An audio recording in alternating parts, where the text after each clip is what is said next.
confidence is your issue, whether it's in your personal life or professional life, then you need to watch this video, because I'm about to share with you some very simple yet very effective strategies that will help you align your conscious and your subconscious mind to help you become the most confident version of yourself. So keep watching this video. Hello. Welcome back to my channel. If you are a subscriber, then please accept my apologies first, because I was supposed to do a live last week, but I was a bit under the weather. I just completely lost my voice. So apologies, couldn't do the live. However, I'm back here. I thought doing a recorded video is better than doing nothing at all. I will still continue with the lives and I will share more information with you. If you are new to my channel, well, first of all, thank you for watching this video. I'm not going to ramble on too much, so we're going to move straight into the topic of today's video. We are going to talk about confidence today. Now, if you haven't watched the last live I did, which should now be on my YouTube channel, if you can't find it under the normal section, please look for it under the live video section. I would strongly advise that you watch that video first, because that's all to do with preparing you subconsciously to be your more confident self. Now, it's almost like that's the foundation. And what we're going to talk about today is the structure on that foundation. And we all know that if the foundation is weak, the structure is never going to be strong. So if you haven't, please take some time and watch that video. If you have, or if you just want to carry on with this, that's fine too. So what we're going to talk about in today's video is 4 simple things that will help you become the confident version of yourself. Now, these things are not complicated. Anybody can do them, but let me assure you, if you do all of these 4 things, you're going to see a massive difference in your confidence level. So let's get cracking. The first thing, or should I say the most important thing that I say to everybody is, what's the biggest confidence killer for anybody? And that's something that you need to avoid. So the biggest confidence killer for anybody is comparison. If you compare your journey to somebody else's journey, you will always feel not confident enough. And what do I mean by that? We're all on our unique journeys, on our unique path. So if, say for example, me being a content creator but with a relatively small following, if I start comparing myself to a lot of people on YouTube who kind of do similar things to what I do, but they have got a massive subscriber base, right? If I start comparing my journey to theirs, I would almost feel, what's the point in me doing any of this? Why do I want to even do that? I have been doing this for a long time, but I don't have the subscriber base that they have. So you see what I'm doing here. I am comparing my journey to somebody else, and all that does is that's sending messages to my subconscious mind that are all wrapped in negativity, that are all wrapped in me not being good enough. So the signals I'm sending my subconscious is, I'm not good enough. There must be something wrong with me. There must be something wrong with my content. They must be better than me. When in fact people are on completely different journeys. So they could be spending a lot more on their PR or on their video editing or many other things which will then help them with their subscriber growth. They might have people doing their SEOs that might help them with their subscriber growth. Whereas my intention with my channel, for example, is just to be able to help people, and it's not really to grow into a massive following. It's just, I always believe if I can help one person through my videos, that's my job done. So the point here being, that's my personal experience, but you could be facing that in something completely different. So you could be looking at somebody who's much further ahead of you in whatever your area is, and you might think, well, you know, they are so much further ahead, and so I must not be good enough, or there's something lacking in me. What I want you to do the next time you think about comparing yourself to somebody else is 2 things. The first one is, I want you to think, I am not comparing my chapter 1 to their chapter 1, because you might be comparing your chapter 1 to their chapter 10. And what I mean by that is, you have no idea what it's taken somebody to get from where they were to where they are today. You're only seeing them as where they are today, and that's not really a right comparison. So you're not comparing somebody's chapter 1 to your chapter 1. You are comparing somebody's chapter 10 to your chapter 1, and that's not a fair comparison. All that's going to do is make you feel that you're not good enough. And if you've watched any of my videos, I talk a lot about that. If you feel you're not good enough, if that's the messaging you send to your subconscious mind, then that causes a whole lot of issues. So going back to the number 2 thing. So if when you're comparing yourself to somebody else, first thing is always think, I'm not comparing my chapter 1 to their chapter 1, I'm comparing it to their chapter 10. And then second thing, which is my life mantra actually, is I always think I am on my journey. So you see, all of us are on our unique journeys. My journey is completely different to your journey. Your journey is completely different to somebody else's journey. We are all on our unique journeys, and there is no need for us to compare our journey to somebody else.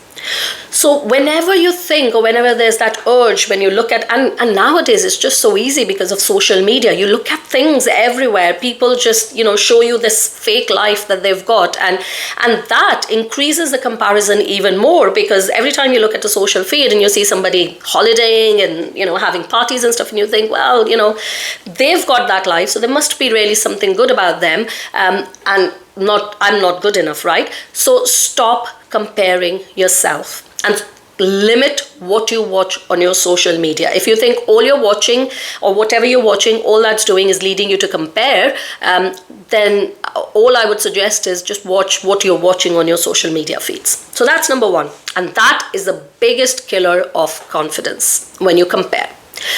Moving on, what's the second thing that will really help you with your confidence? Now, I don't want this to contradict what I've just said to you. So, there's a very big difference in what I'm about to say. So I want you to just hear me out, please. The second thing I want you to do is I want you to embody that person, that confident self that you want to become.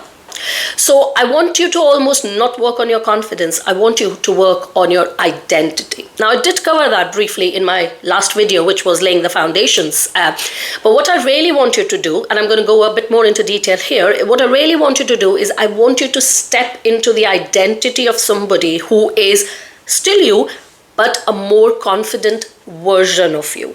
So let's say if you lack confidence when it comes to your professional life, if you lack confidence with, let's say, public speaking, or even leadership. So let's say you are about to go in a meeting which you are leading and you really lack confidence. Right?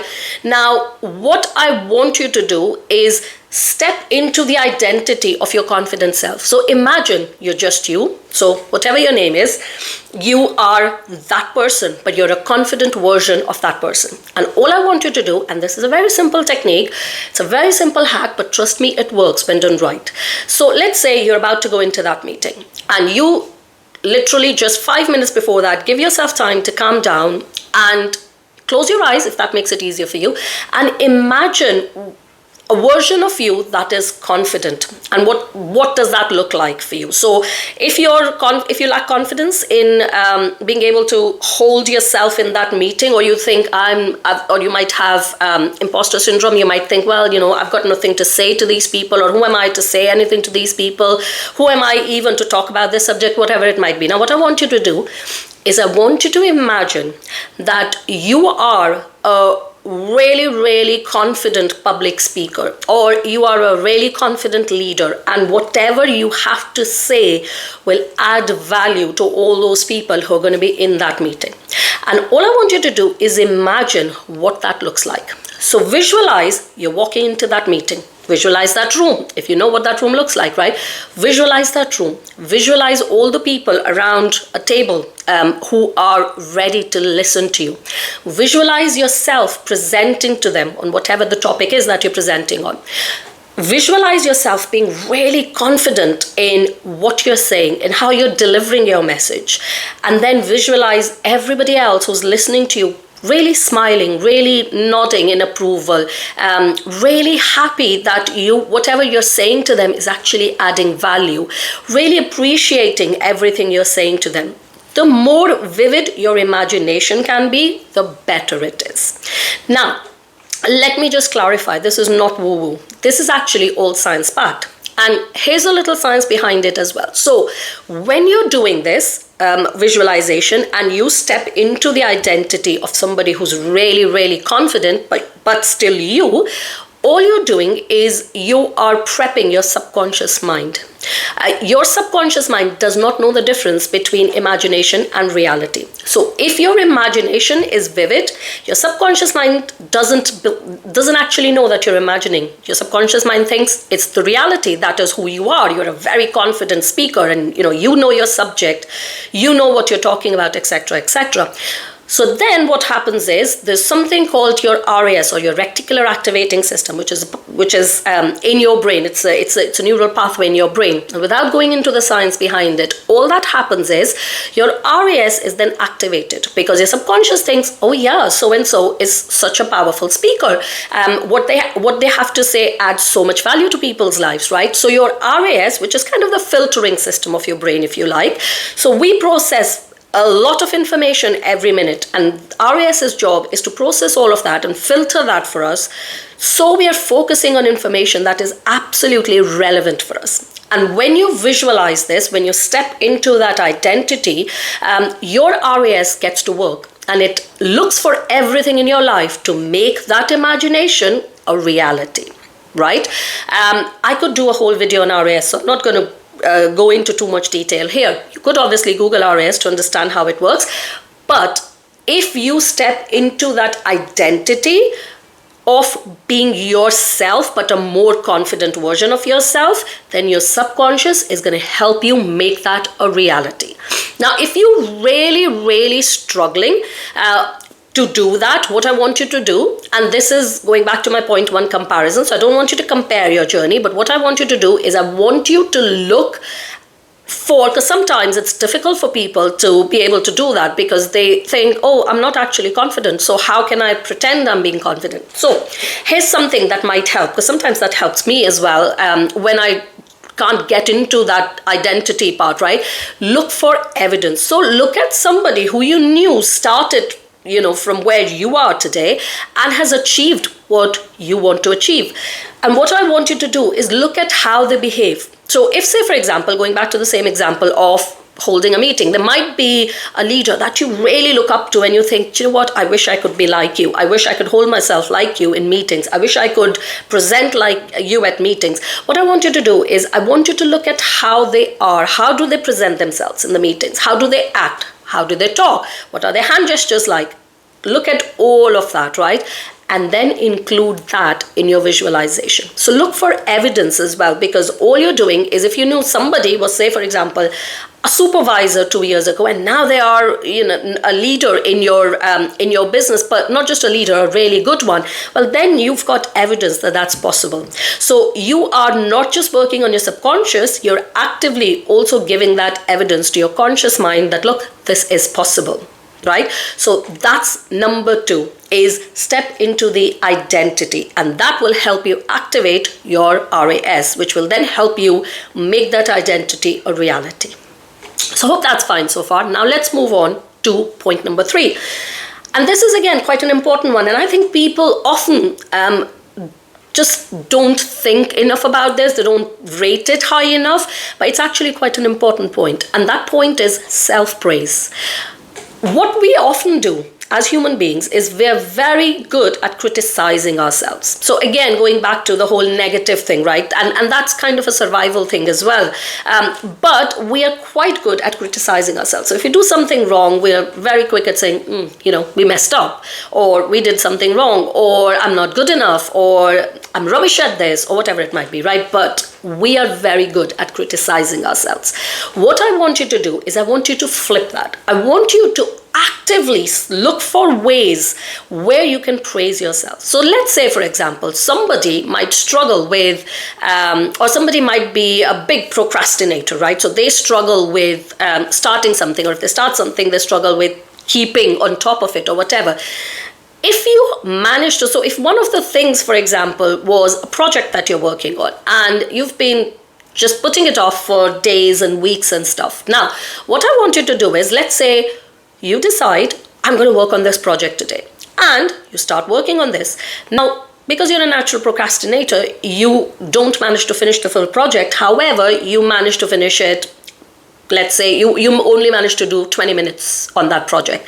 What I want you to do in your head is, instead of thinking, I actually need 5 hours for this project, I've only managed to do 20 minutes today, I want you to go, well done me. I have managed to do 20 minutes of something that I've been putting off for the last 2 weeks, for example, right? All we're doing here again is we are signaling our subconscious with positive, whether it's positive affirmations, whether it's self-praise, you're giving signal to your subconscious that something is good rather than something is not good enough. And that will help you massively in the long run, building your confidence. And also, next time you procrastinate about the project, you can go back to, oh yeah, I did 20 minutes and that wasn't difficult, so I'm going to do 30 minutes on that project today. So you see what I mean? Self-praise is probably the complete opposite of what I said in my point 1, which was comparison. So don't compare yourself to other people, but when you do something right, and especially something that's been a challenge for you and something where you've lacked confidence, when you do it right, even if it's for a small part, praise yourself. Build your praise muscle, because that will massively help you increase your confidence. And then the final point I've got going, which actually is from my last point, building your muscle. I want you to not complicate confidence. I want you to think of confidence as an emotion. An easy way to describe it is, think of it as a muscle. Now, if you want to grow a muscle, you don't go to the gym once and think, I haven't really grown my muscle, I just don't see any difference, right? Because you know there'll be no difference if you go to the gym once. You're not going to see any muscle gains if you go to the gym once.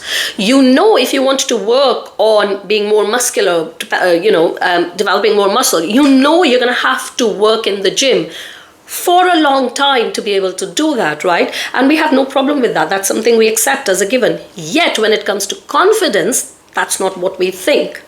So confidence is like everything else. You have to work at something to be able to get what you want to get.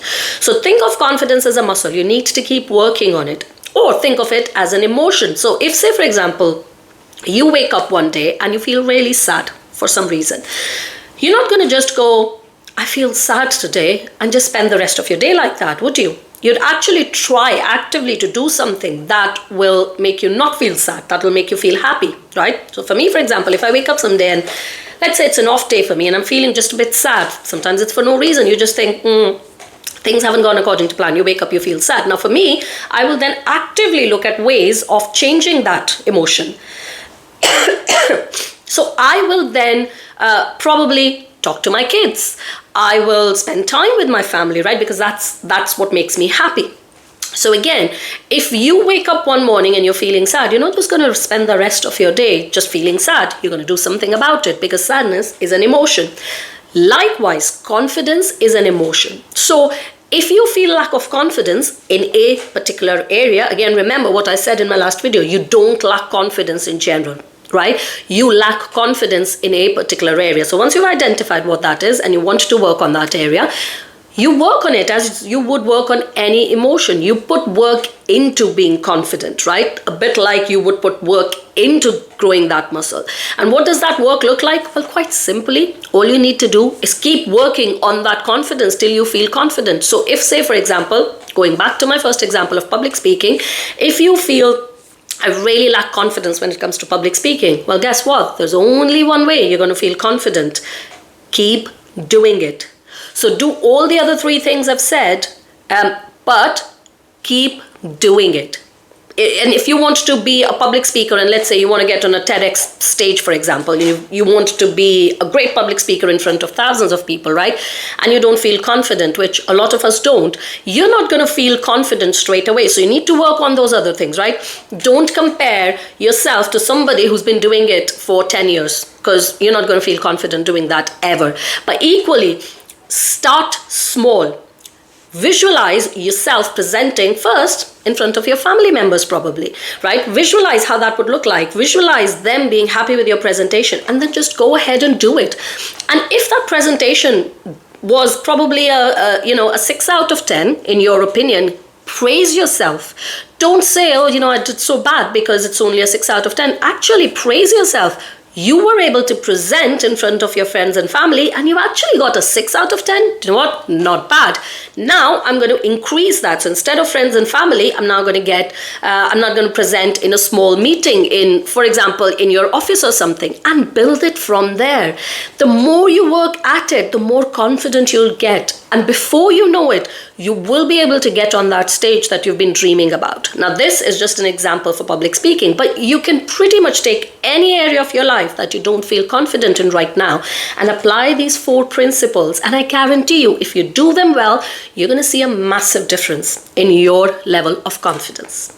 Well, that's it for confidence. So hope those tips have helped you or will help you. If you implement any or all of those and you see a difference in your confidence, which, like I said to you, I'm confident you will, it would be phenomenal if you can put that in the comments, because I absolutely love getting that feedback from yourself. Well, I'll see you next week. Till then, take care.